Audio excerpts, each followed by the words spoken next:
Welcome to Ohio, to Cleveland, to the Ohio Aerospace Institute and Biocene 2022. I'm Trisha Brown, co-director of Great Lakes Biomimicry. This came together through the hard work of many people, and I want to give a special thanks to our planning committee and to the OAI staff. This is 3 full days of interesting speakers and topics, and there'll be plenty of time to connect. We know you're going to learn a lot. We have a special welcome to the conference from Ohio's Senator Sherrod Brown.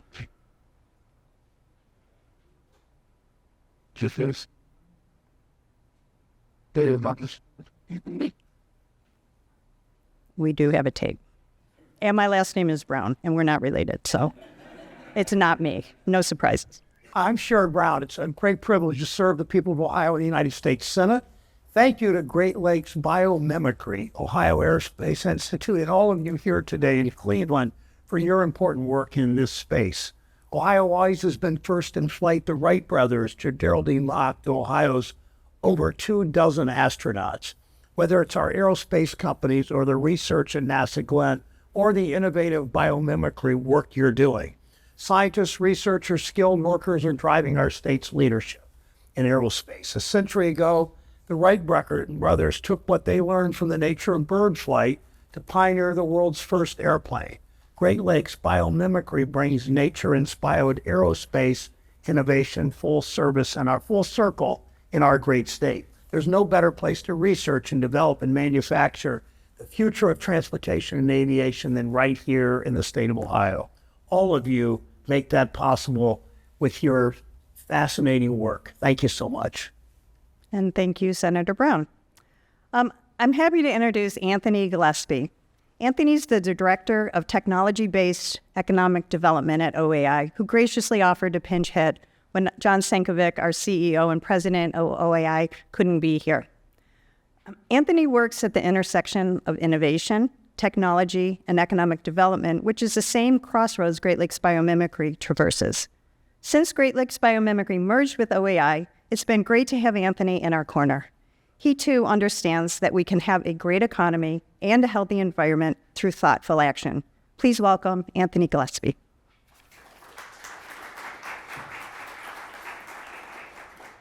It's okay. It's okay. I think I can. You're fine. I think I can work from here. Good morning. Good morning, everyone. It's Warren. Oh, I mean, where's the energy in this room this morning? You know, need a little more coffee, huh? As I said, definitely a pleasure to be in front of you this morning. And really on behalf of Dr. John Sankovic, President and CEO of the Ohio Aerospace Institute, and our team here, we would like to definitely welcome you here for Biocene 2022, the transformation of transportation. So to give you a little bit more about OAI and just how these events will really fit into what we do here. OAI was established in 1989 and really has been working as the first NASA-associated collaborative institute that's chartered to foster relationships between universities, aerospace industries, and government organizations.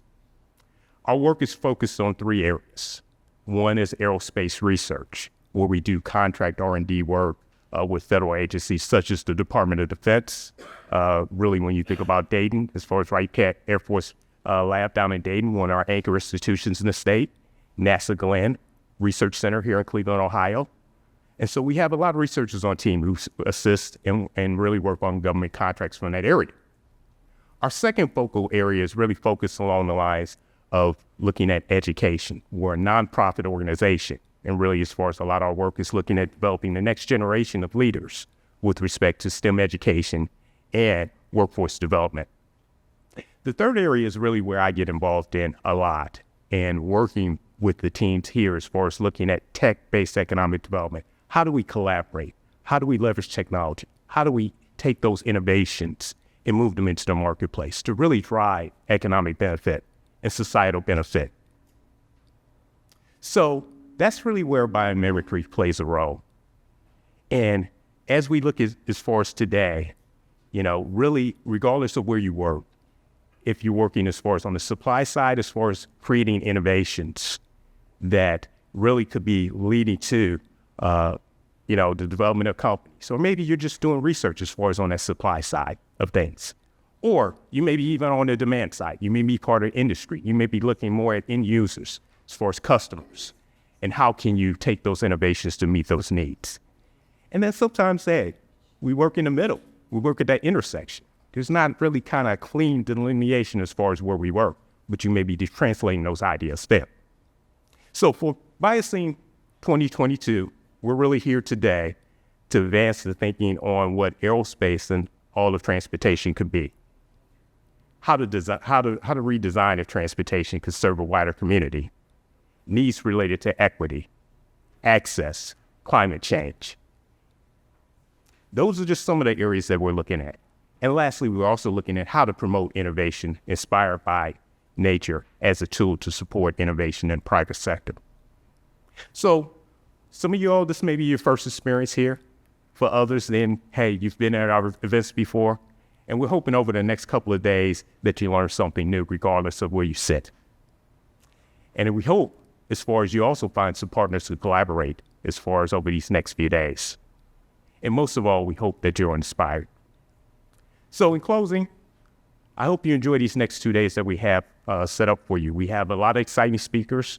We have a number of events as far as in the evening as well. And so once again, I want to say thank you on behalf of our team in OAI. Thank you.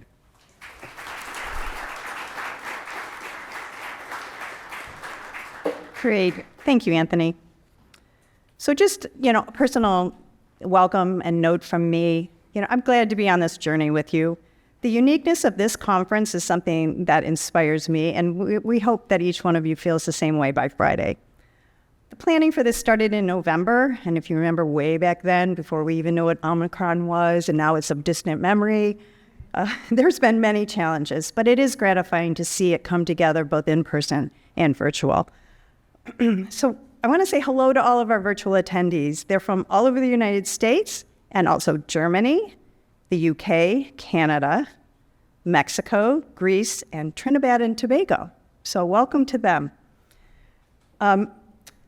We have a shout-out camera in the lobby, which you will see, it's kind of on the left-hand side, that you can shout out and say hello to our virtual attendees. They won't be able to respond, which is an interesting situation for you, possibly. So say whatever you want. Our speakers are from all over the U.S., also from Austria, the Netherlands, South Africa, Germany, and the UK. Thank you all for saying yes when I asked. Otherwise, we wouldn't be here. My hope and vision for this conference is that through this interaction, through this time together, there's not only a confluence of ideas, but a real and lasting connections are made.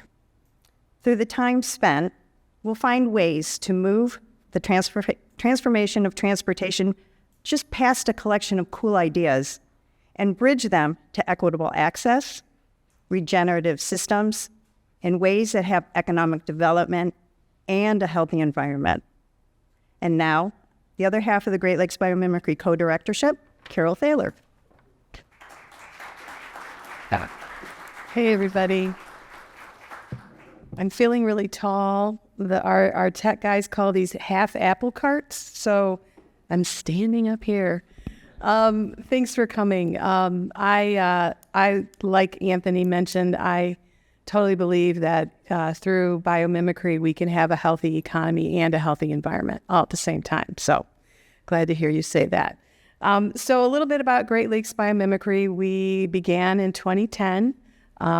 We used to work out of a restaurant in the backseat of our cars and at our own kitchen tables. There's a few people here who were a part of that. If you raise your hand, there's Peter and Tom and Don. Is Don here? And Ven, oh, he's never late. Ven, and there's Ali is here somewhere as well. So thank you all for continuing to believe. And today we're a part of the Ohio Aerospace Institute because we had to adapt because of a certain virus that we all know. And adapting is something that we've all been doing the past couple of years. And there's some grief in having to adapt. You say goodbye to the way things were. You pine and wish that things could be the way it was before. But there's also a lot of freedom in adapting. You can let go of things that maybe already bothered you anyway. You can balance the grief and the freedom, and that's sort of what we're doing here today. New habits are born, and new thought processes can enter our open minds.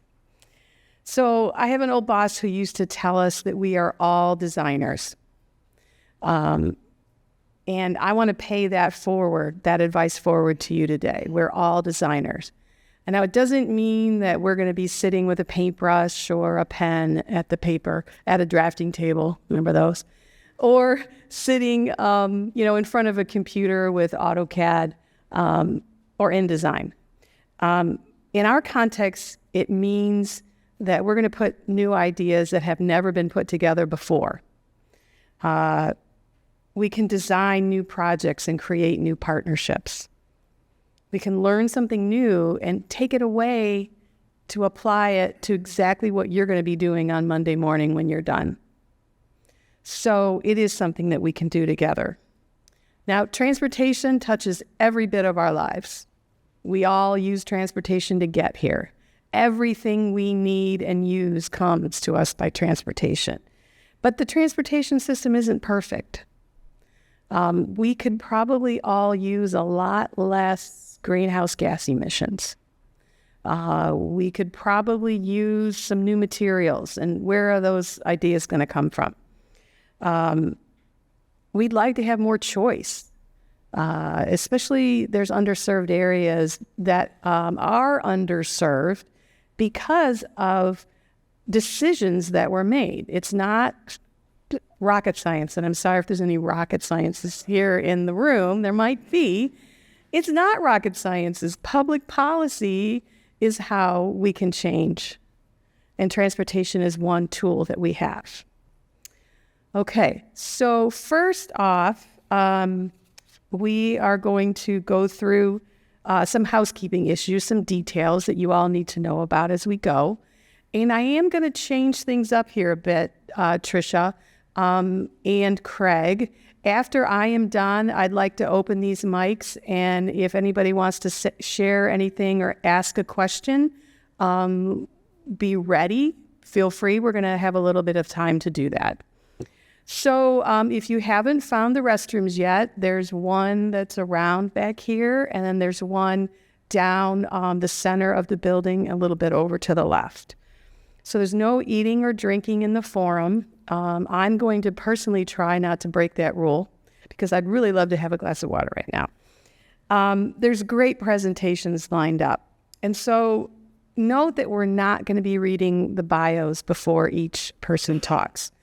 In your program, right at the beginning of the detailed agenda, is a QR code that you can use to get you back to the website for our event, and that has full bios in there for all of our speakers.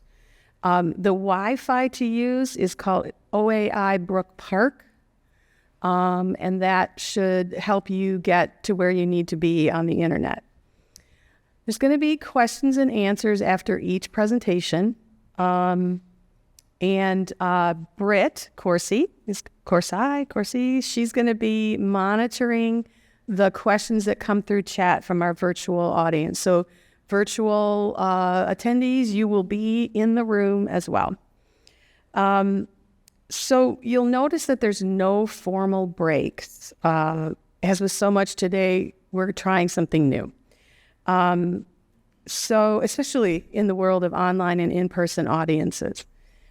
So each new talk will start at the top of the hour or at the half hour.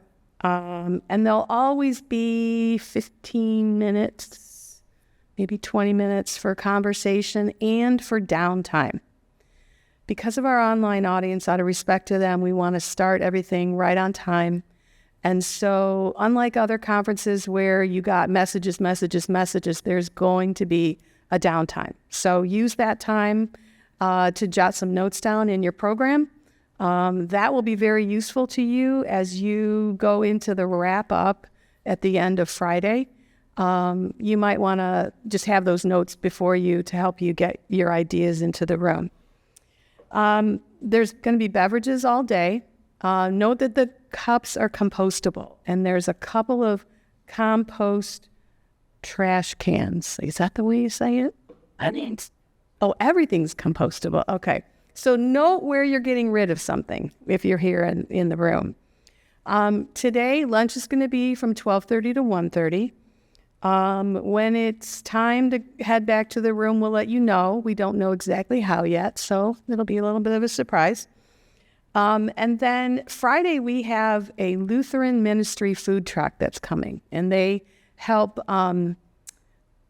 train people, job training and life experiences, and they need to know a little bit about what kind of food to bring. So it's not going to be a hard and fast, if you pick chicken, you have to pick chicken, but they do just want to know a little bit about what you guys are going to want.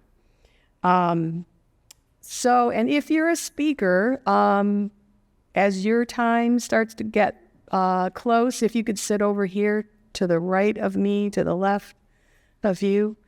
All right, that was a lot. Oh, right. So the Friday lunch food truck QR code is also in the program under the at a glance page for today or for the whole conference. So can we open these mics to do some question and answer or questions for people? Trisha, could you hand the microphone out? I